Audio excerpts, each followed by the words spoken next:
Hello friends, કેમ છો? જય શ્રી કૃષ્ણ. આશા છે કે તમે બધા મજામાં હશો અને અમે પણ મજામાં છીએ. તો સૌથી પહેલાં તો તમારા બધાનો ખૂબ ખૂબ ધન્યવાદ કે તમે મને આટલો સપોર્ટ કરો છો, મારી ચેનલને લાઇક કરો છો અને આટલી પસંદ કરો છો. અને તમે લોકો જે કમેન્ટ કરો છો એ કમેન્ટ હું વાંચતી હોઉં છું અને બધાને આન્સર પણ આપવાની કોશિશ કરું છું કે જેથી કરીને બધાને પ્રોપર સચોટ માહિતી મળી રહે. તો આવી જ રીતે મને સપોર્ટ કરતા રહેજો અને તમારા બધાનો ફરી વખત ખૂબ ખૂબ ધન્યવાદ. તો આજે હું ફરી વખત એવો ઇન્ફોર્મેશનવાળો વિડીયો લઈને આવી છું જે છે એક્સપ્રેસ એન્ટ્રી રિલેટેડ, અને બીજું જે છે એ લેટેસ્ટ પ્રોસેસિંગ ટાઈમ જે student, visitor visa, work permit અને PR, PNP અને સુપર વિઝા માટે જે પ્રોસેસિંગ ટાઈમ જે ચેન્જ થાય છે બાય વીકલી, એના ઉપર આપણે ચર્ચા કરીશું. તો જો તમે મારા ચેનલમાં નવા હોય તો મારો વિડીયો શેર જરૂરથી કરજો અને સબસ્ક્રાઈબ પણ કરી દેજો. તો ચાલો સ્ટાર્ટ કરીએ. તો સૌથી પહેલાં આપણે એક્સપ્રેસ એન્ટ્રી ની વાત કરીશું.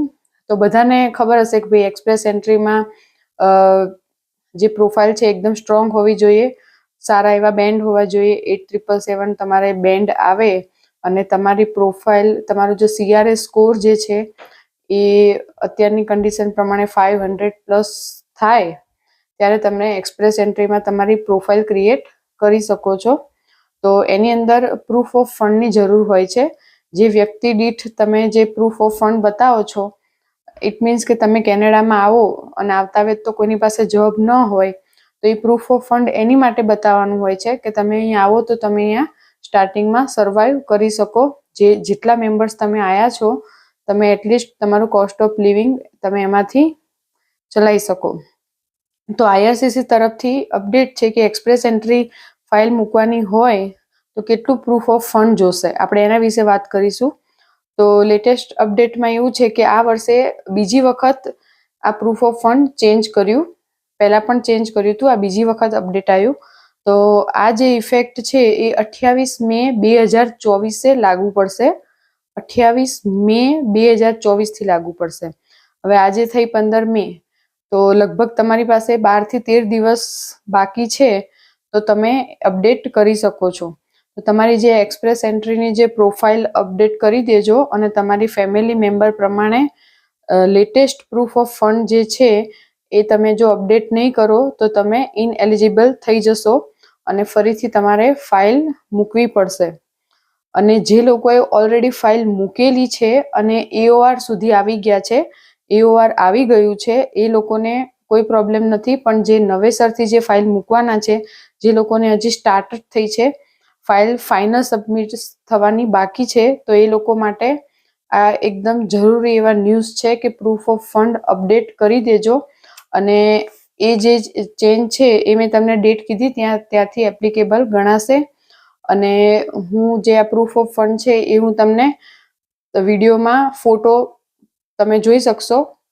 તો એ ફોટામાં ડિટેલ લખેલી જ છે અને હું તમને એની લિંક જે છે એ ડિસ્ક્રિપ્શનમાં પણ મૂકી દઈશ કે કોને કેટલું પ્રૂફ ઓફ ફંડ લાગુ પડશે, એક વ્યક્તિને કેટલું, 2 વ્યક્તિને કેટલું, 4 વ્યક્તિને કેટલું. તો એ ડિટેલ આ તમે ફોટો જોઈ શકો.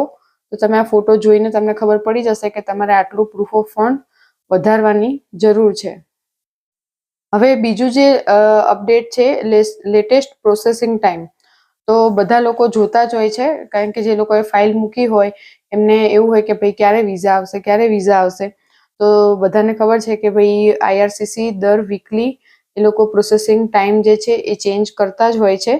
તો 14 મે કાલે પ્રોસેસિંગ ટાઈમ ચેન્જ થયો છે. તો સૌથી પહેલાં આપણે વિઝિટર વિઝાની વાત કરીશું.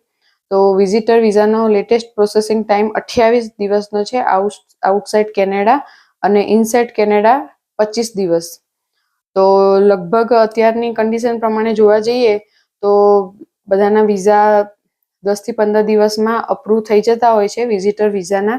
અમુક કેસમાં થોડો લોંગ ટાઈમ લાગે છે, પણ તમે તમારી SOP જે છે અને તમારું પ્રૂફ ઓફ ફંડ છે વિઝિટરનું, તમારી પ્રોફાઇલ એ મજબૂત બનાવો કે રિજેક્શનના ચાન્સ ઓછા રહે. હવે આપણે સ્ટુડન્ટની વાત કરીએ તો સ્ટુડન્ટમાં અત્યારે લેટેસ્ટ પ્રોસેસિંગ ટાઈમ છે 15 વીકનો, 15 અઠવાડિયાનો આઉટસાઇડ કેનેડા. અને ઇનસાઇડ કેનેડામાંથી જો ફાઇલ કરતા હો તો 12 વીક. 12 વીકનો છે અને સ્ટુડન્ટની અત્યારે તમે જુઓ તો વિધિન અ મંથમાં કે 15 દિવસમાં રિઝલ્ટ મળી જતું હોય છે. હવે આપણે વાત કરીએ કે વર્ક પરમિટની, તો વર્ક પરમિટનો જે પ્રોસેસિંગ ટાઈમ છે એ 21 વીક્સનો છે, 21 અઠવાડિયાનો આઉટસાઇડ કેનેડા.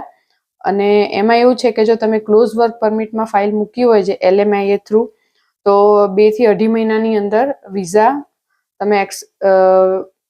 તમને મળી શકે છે. અને ઓપન વર્ક પરમિટ, જે સ્પાઉસ ઓપન વર્ક પરમિટ છે, કે જે લોકો અહીંયા સ્ટડી માટે એમના સ્પાઉસ ઓલરેડી કેનેડામાં છે અને કોઈ લોકો સ્ટડી પરમિટમાં આવ્યા છે કે અમુક લોકો ક્લોઝ વર્ક પરમિટમાં આવ્યા છે અને એના સ્પાઉસની અને ચિલ્ડ્રનની જે ફાઇલ મૂકી છે, તો એના અત્યારે 4 થી 5 મહિના ગણીને ચાલવાના, કારણ કે અત્યારે જે સ્પાઉસ ઓપન વર્ક પરમિટની પ્રોસેસિંગ ટાઈમ થોડી સ્લો ચાલી રહી છે. અને હાલની કન્ડિશન પ્રમાણે જોવા જઈએ તો જાન્યુઆરી ફેબ્રુઆરીના રિઝલ્ટ હવે આવી રહ્યા છે. તો જે લોકોએ જાન્યુઆરી ફેબ્રુઆરીમાં ફાઇલ સબમિટ કરી હશે એ લોકો આશા રાખી શકે કે ટૂંક સમયમાં તમારા વિઝા અપ્રૂવ થઈ જાય. હવે આપણે વાત કરીએ કે સુપર વિઝા, તો સુપર વિઝાનો જે ટાઈમલાઈન છે એ 48 દિવસની છે, 48 ડેઝ. તો એના પણ તમારે 15 થી 30 દિવસમાં વિઝા આવી જતા હોય છે. અને 2-3 દિવસ પહેલા જ મેં એક સુપર વિઝાનો પણ વિડીયો બનાવ્યો હતો અને એની અંદર 35,000 જે પેરેન્ટ્સ, ગ્રાન્ડ પેરેન્ટ્સ છે એને IRCC ઇન્વિટેશન આપવા જઈ રહ્યું છે, કે જે લોકોએ ઓલરેડી ફાઇલ મૂકેલી હતી સુપર વિઝામાં, તો એ લોકો માટે પણ ગુડ ન્યૂઝ છે. અને ફરી વખત પણ હું કહું કે ભાઈ એક્સપ્રેસ એન્ટ્રી તો બધાને ખબર જ છે કે PR એક્સપ્રેસ એન્ટ્રીની જે ફાઇલ મૂકો તો એ 6 મહિનાની અંદર રિઝલ્ટ આવી જતું હોય છે.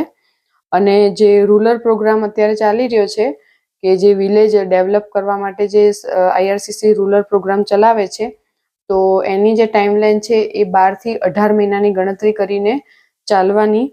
અને PNP જે છે, પ્રોવિઝનલ નોમિનેશન પ્રોગ્રામ, તો એની ટાઈમલાઈન 11 મહિનાની છે, તો એમાં પણ તમારે 12 થી 15 મહિનાની ગણતરી કરીને ચાલવાનું.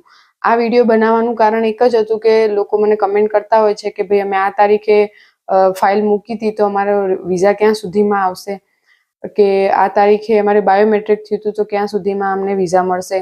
તો એની માટે ખાસ આ મેં વિડીયો બનાવ્યો છે કે એમને ઓવરઓલ પ્રોસેસિંગ ટાઈમ ખબર પડે કે એકચ્યુઅલ પ્રોસેસિંગ ટાઈમ શું છે. અને હું ફરી વખત પણ કહીશ કે તમારી જે ફાઇલ છે એ પ્રોપર તમારી પ્રોફાઇલ રિસર્ચ કરો, એની પ્રોપર SOP બનાવો, પ્રૂફ ઓફ ફંડ જે જોઈએ છે એ ડોક્યુમેન્ટ, તમારું એજ્યુકેશન, તમારું વેસ્ટ ડોક્યુમેન્ટ, આ બધું જ તમે વ્યવસ્થિત બનાવો. તમે જે ઇન્ડિયામાં જ્યાં જોબ કરતા હતા એનો એક્સપિરિયન્સ લેટર, અહીંયા LMIA થ્રુ આવવાનો હોય તો અહીંયાના જે એમ્પ્લોયર છે એના પૂરતા ડોક્યુમેન્ટ મૂકો, તો તમને 100% તમારા વિઝાના ચાન્સ વધી જશે કે રિજેક્શન ઓછું આવશે. તો ફ્રેન્ડ્સ, આ હતો એક સરસ મજાનો ઇન્ફોર્મેશન વાળો વિડીયો. આવા જ નવા વિડીયો સાથે આપણે મળતા રહીશું. તો મારી ચેનલને લાઇક કરો, શેર કરો અને સબસ્ક્રાઇબ કરો અને કમેન્ટ બોક્સમાં જરૂરથી જણાવજો કે આ મારો વિડીયો કેવો લાગ્યો. Thank you.